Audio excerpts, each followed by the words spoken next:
Gbogbo ẹ̀yin olólùfẹ́ bàbá Mámù pátápátá káàkiri gbogbo àgbáyé, ẹ pàdé Àmọ̀tẹ́kùn Oòduà àti ọmọ ìyá mi Kàbísárà lórí TikTok lálẹ́ òní ní dédé agogo 9 alẹ́ òní.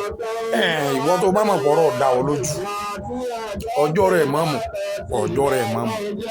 Ó lè wá bá wa lórí TikTok, àyè wà láti béèrè tó o bá fẹ́ contribute, tó o bá ní nǹkan tó fẹ́ sọ, àyè wà fún ọ láti wá pàdé wa lórí TikTok ní alẹ́ òní ní dédé agogo 9.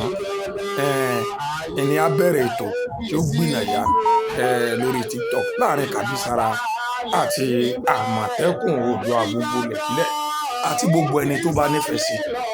Lọ sórí TikTok, ẹ bá ti tẹ Àmọ̀tẹ́kùn Oòduà yóò gbé wá fún yín o.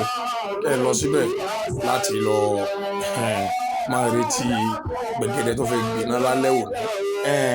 Gbogbo wọn tó bá mọ̀ pọ̀ dán ọ lójú, ṣe mọ̀ pé lórí TikTok àyè wà láti gbà yín pé ìwọ náà wàá sọ tẹnu ẹ̀ gbogbo ayé ó sì gbọ́.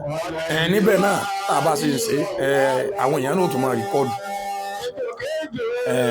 tí oníkálukú bá sọ. Ẹ pàdé wa lálẹ́ òní o. Orúkọ mi ò yí padà, Àmọ̀tẹ́kùn Oòduà gbogbo lẹ̀kílẹ̀ òun náà ni èyí jẹ́.